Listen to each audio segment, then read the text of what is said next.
plenty of height. Okay, we know there's no trees behind us. Very important. And now we're getting our reveal. So this is where another shot that we get really good with the Mini. And this one's finally in 4K, I believe.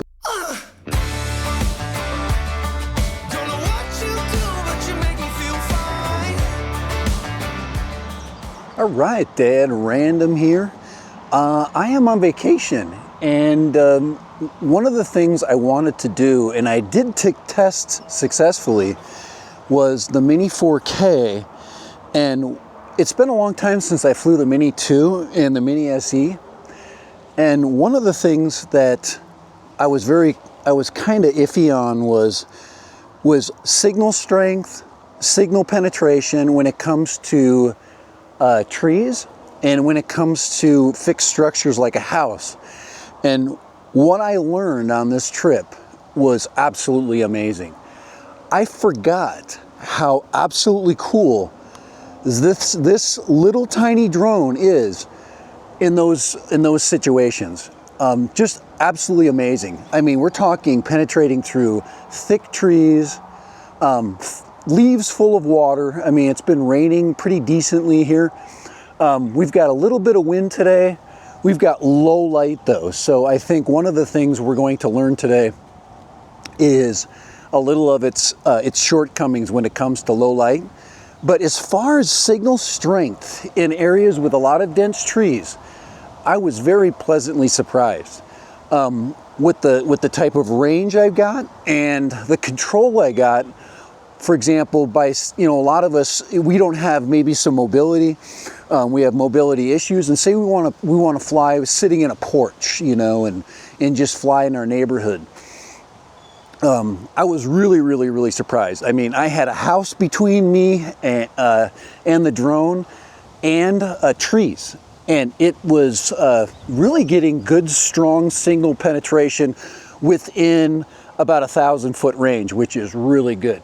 And I've got some video to show you just explaining that. Now we have a lighting issue because it is overcast. It had just rained, and there's a little bit of a breeze. So when we're talking Midwest breeze, you know, something probably 7 to 10 miles an hour, sustained. Usually the wind you get here is a kind of a sustained wind. So what we want to do is do a little bit of camera work, and I want to focus on this object right over here. You probably can't see it, but through the trees here, I have a fixed object, okay? Basically a typical Midwestern, you know, silo. Really nice focal point. And what I want to do is see the type of imagery I'm going to get from it. I'm going to look and see how the camera separates the tree line and the blown out sky. We've got an overcast, blown out sky. So we've got all of those things, and then we've got some color. I mean, if you look in front of me here, I actually have a garden area right here, and you can see there's flowers, and hopefully you're seeing that contrast. Now this is a 1-inch sensor that I'm taking this video on. So this is the Pocket 3. And you can see the difference between what a 1-inch sensor can do and a 1/2.3, which is what this thing has, just a 1/2.3. OcuSync 2 technology is what I'm guessing. All right, let's fly. Now, if we're in the Midwest, we are going to have these types of conditions.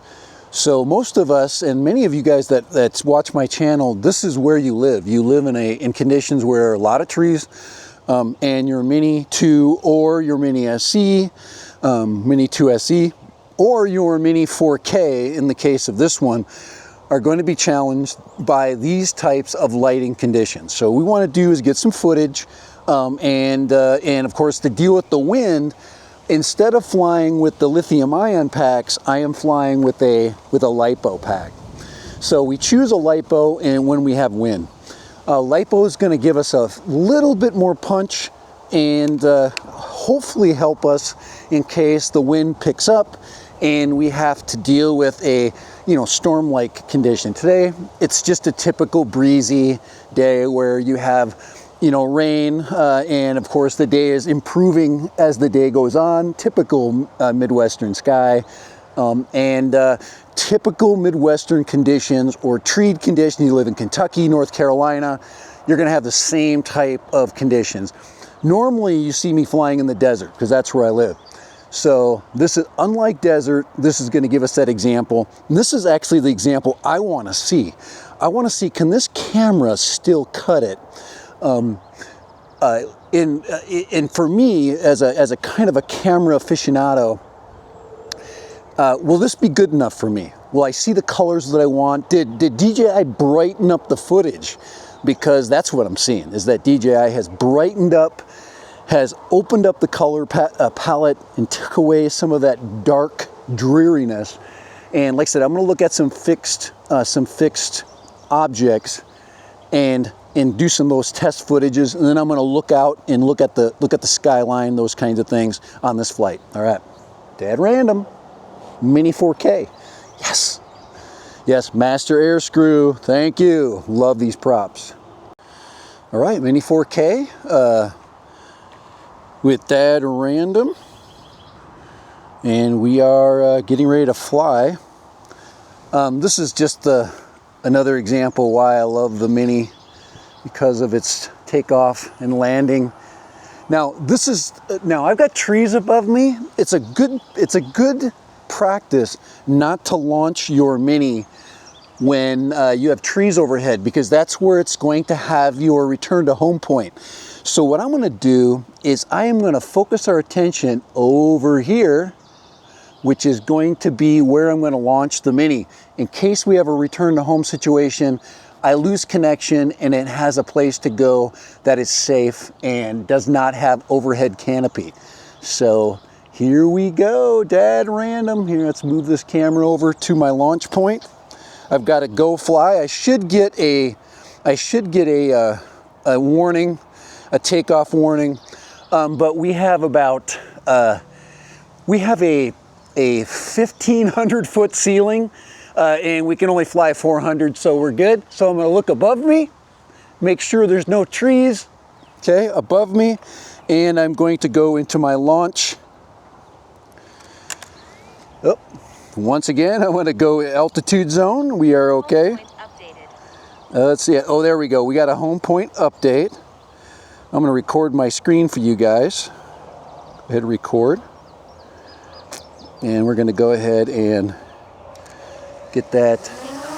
There we go. We are now in a place where Mini can safely, there's our altitude zone right there. All right. 20 miles away. All right, here we go. Let's go ahead and fly.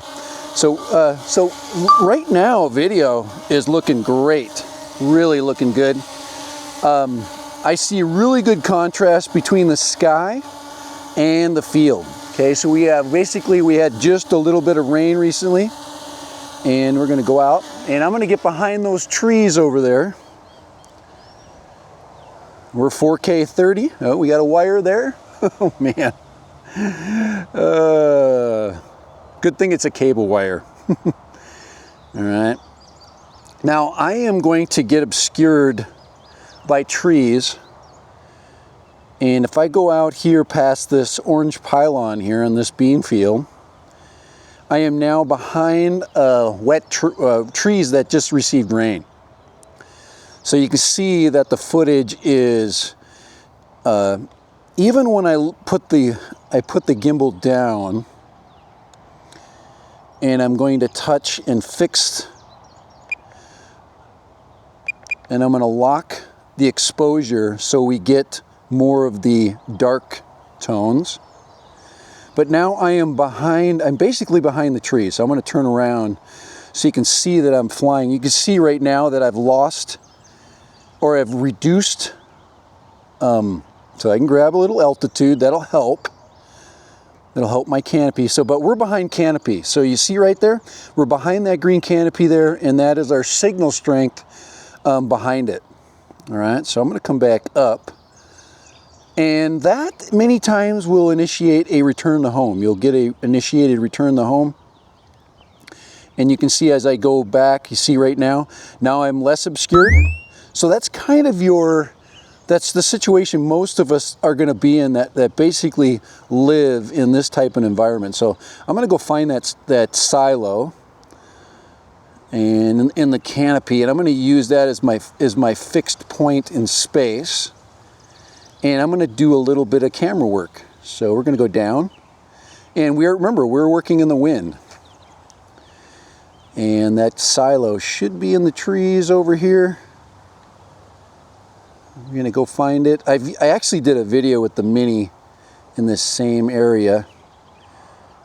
All right, because remember we have no sensors, so there's the silo kind of tucked down in the trees. What I like is you get that round circle in the middle of green. There it is down there, right below us, right there. So what I want to do first, if I'm going to do this shot, is I want to get my altitude. So we're at 85 feet, and then I want to do a circle. I want to make sure that in my field of view, I have no trees. Okay? All right? And look, our RC's pretty good, and we are behind some pretty thick foliage. So this is basically our starting altitude.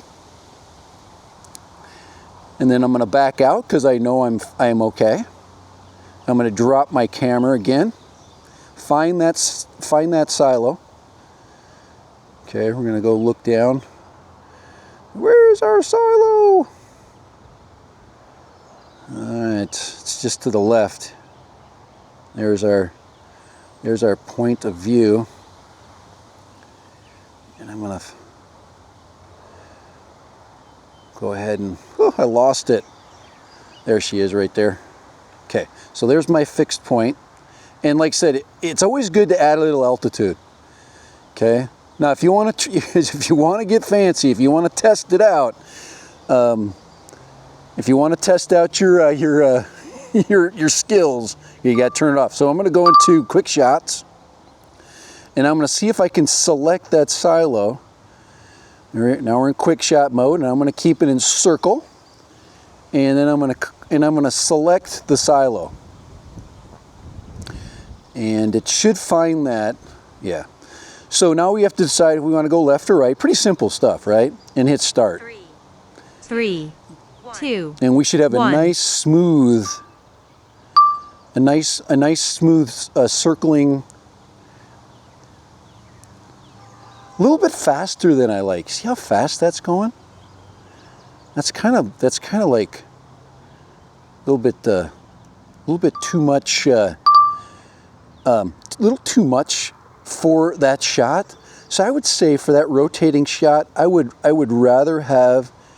Oh, look at that! Ooh, do you see how the exposure just adjusted? So let's lock that new auto exposure in. Okay, and now we're going to take that same shot and we're going to do a helix from here because this is a safe helix height, and max radius 30 feet. Let's go max. I want to go out 100 feet. Actually, let's go out 160 feet. Okay, because we got clear sailing all the way around. I'm hit start. 3, 2, 1. So this is our starting altitude, and it's going to do that helix shot and give us that little bit more, area exposure. Now you can take this specific shot and be very creative with it, knowing where the drone is going to end is important. So you want to know, okay, where is the drone going to lift the camera up at its highest point, so you can get that area reveal. And lucky I got the house and I got the farm, but I didn't really get what I would consider to be that low. For example, I would like to finish here. It's returning, which is really nice. It's going to return to our starting point. Okay, and right there, and camera is back in where we want. Okay, so we would really like if we would get this more of this droney look. But look at the sky. See how blown out it is right now? So it's almost like you have to do another exposure check, you know, because that is a really sucky way to end. You see it now, it's way dark. So that's the problem with the 1/2.3. It has a lot of trouble going from light to dark. And that's where you probably, you know, want to mess around with your, you know, with your exposures. See right there. And I think that's a little bit, see that's, all right, let's try that and then we'll do a DRONIE from here. So I'm gonna move that camera down, we're gonna pull back. So we want that in the distance. We want this in the foreground right here. Right here, we want that right there. And we'll switch this to DRONIE. And we'll DRONIE from there.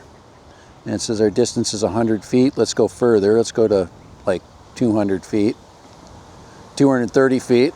Let's go max. What's our max distance? 390? All right, let's try that. Hit start. 3, 2, 1.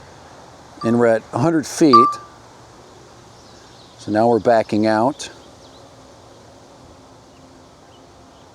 Plenty of height. Okay, we know there's no trees behind us. Very important. And now we're getting our reveal. So this is where another shot that we get really good with the Mini. And this one's finally in 4K, I believe. I can mess with my EV. And you can see the blowout sky. You know, you gotta pick and choose wisely with the, you know, with a thing like a Mavic 3. And we're at 187 feet, which is great. That's not bad. The sky's not too bad. Okay. And now it's going to go back to our quick shot mode. I like that. It'll return to our original starting point. But not bad at all. And like I said, you gotta understand that what this drone is going to give you. You know, it's not made to, you know, to be any more than what we're getting here. But it's a huge improvement. And until you improve your camera, you're not going to, you know, to the Mini 3 or the Mini 4, you're not going to get, you know, that fix, you know. So we got to remember, we're still pretty good. So remember, when you find your fixed point, double check to make sure that every once in a while, as a rule of thumb, what is around you, okay? What is around you? What trees? Now, right now, we know we're safe, right? So we're going to look around. We're going to do a quick circle. This is where a lot of people get in trouble. They get in trouble with loss of signal, especially when the drone is sideways or behind it. You'll notice, let's see if we lose any signal here when we spin. See if we lose any signal when we spin. Pretty good. That's not bad.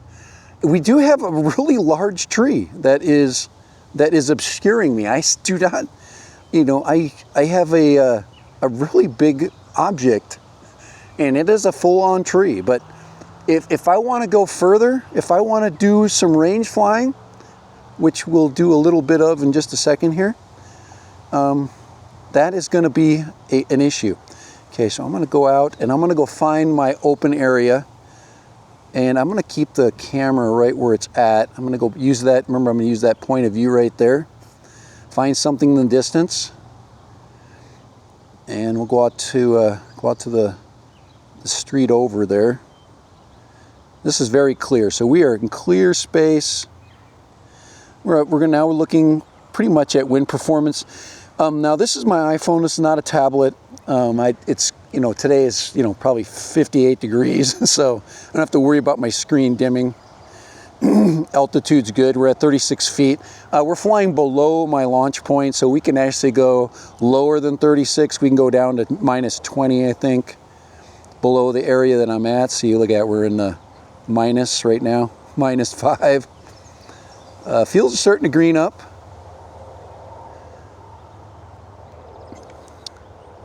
But I really like that the sky and the ground are getting good exposure right now. If I want to lighten up the EV, I can. You know, I can give it a +3, or maybe some people put a +1 in. There's your EV adjustment. That'll give you a little enhancement, which I think it probably needed in the first place. Some people like to, with the Mini, they like to fly with a +1. I like to play it by ear. And there are power lines here, so we don't want to get too crazy. Let's get up to at least 50 feet, which is above most of the power lines. Now that's a really good distance right there. That is a really good, safe Mini distance that we're at right now. I would say for most people, including me, this is where we want to keep our drones. Okay, we don't want to go much further than that. I've got a very clear clear picture, straight out. Drone is behind me directly, and we're going straight up an area. Now, if it does return to home, it's safe. Remember, we have to have a safe path back and forth. And we've got some exposure. So we did a little bit of exposure experiments. Now, do I want to do manual exposure with this? No, probably not. I'm not skilled enough to do a manual exposure with this. The camera will always give me better exposure with the. I'm gonna do a turn here. It will always give me better exposure with its auto function. And for me, a novice, I need to stay in auto. And I think I'll get up to about 100 feet. Another rule of thumb when flying is, guys, altitude can really help you at times, but you can really help you lose interest as well. So people want to see things that they can clearly recognize in footage, okay? So if you get too high, you lose perspective, and I always suggest that you don't go too high when you're flying. Keep the Mini low. Keep it low. Keep it where you can see the treetops. I love the treetops. People want to see the treetops, and get the rule of 3, get the sky just above. If I would have put, I could put, let's see where we're at battery wise. Yeah, we're probably need to come home. But yeah, keep the sky, and that's why, guys, that's why this battery is good for this flight. It's because,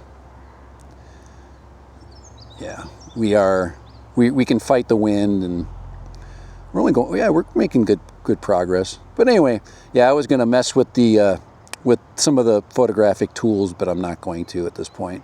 Not with this much battery left. You don't want to go into a forced return to home. You really don't. It takes the controls out of your hands and puts them into DJI's hands. And in any drone, you want to control the drone as much as possible, okay? You do not want DJI to take control of your drone because it's unpredictable. I say it's predictable because I like the platform, and I know that it's a very safe platform. But when you lose control of your sticks and you give it to, look at that tree. See, and then you can't get fixated by especially when you're in low battery. It is really milking this battery out though. Okay, I'm behind the area. I got behind the trees a little bit there. Okay, now we got to get back home. So yeah, I'll bring it down to an altitude where we can buzz home. Let's put it in sport mode. Let's just really haul butt here. All right. And let's see how fast we get. Now this is a windy day. Full sport mode. Yeah, we're 32 miles an hour. Yeah. And the wind is actually pushing the drone towards me. So that flight was a typical flight of safety, where you always fly into the wind and you return with the wind helping you, just in case you need to, and you could see that the drone, oh man, it is spastic. Now, if we want to do a return to home, we can do that. Let's see what it does. Return to I want to home. see if it will clear. Remember, this was safe flight protocol. So what we're doing is we're letting the drone, I believe it's at 130, 40 feet, 150 feet. Yeah, see, that's way too high. If I would reset 200, well, yeah. I don't like this return to home altitude. It's too high. It's going up to almost max. And so for this area, you want to drop it to, yeah, this is going to 320. Because what you're doing when you return home this high is the wind is fighting you even that much more. So I just want to see if we'll come straight down and not into the tree. Yeah, it looks pretty good. We're right over her head. But like I said, this is too high of a return to home altitude, and it's going low battery. I'm just going to come straight down from where I'm at, and it's using the GPS. Yeah, because we're low battery. At 20% is not low battery. So yeah, let's turn that auto return down to like 114. All right, now, well, let's get that there. Now, am I clearing the trees? Yep, I'm clearing the trees. Perfect. Guys, that's why the Mini is so helpful. All right, I really need to turn that alarm off, especially at this percentage. All right, let's recover. All right. Landing. All right, we got auto landing, and we're back. All right, let's walk back. Now, one of the little tricks, if you want to have a little bit of fun with your drone, is to use the drone's camera to do a little vlogging. So, all right, we're back. We're with the Pocket. There's our Pocket 3 right there. All right, let's shut the drone down. All right, let's shut her down and discuss. Let's come on here. The Pocket 3 is such a great camera to just vlog with. All right, so successful flight. We went through a lot of different advantages and disadvantages of the Mini 4K using the phone. You can see I got my tablet mount there. That is kind of a nuisance when you're not using it. Usually I carry the tool with me, and it is just a hex wrench. Hex, you can see that does come off quite easily if I got the tool with me. Usually I carry it in my bag. But yeah, the Mini 4K is just very amazing, so capable. I am in Midwestern conditions, 7 to 10 mile an hour, maybe a little bit more going on. LiPo time really was just excellent. And we got everything we wanted to. And remember, we can carry, 3-4 batteries very cheaply with this. So, all right, Dad, random in the Mini 4K in the Midwest, doing a little bit of research, a little bit of fun flying, showing you some of the penetration capabilities of the old OcuSync 2. Guys, I can't believe I said old OcuSync 2. Going through all of that canopy over there and really keeping good flight performance. Okay, so not a slouch. So if you're interested in the in the Mini 3, you're going to up that dynamic range ability. So if you're looking for better photography, then you got to go to 3.4. But if you're still wanting to have fun and take just really good images, this thing is still #1 with me. The price, you just can't beat it. All right, Dad random. Later, bye. Mini 4K.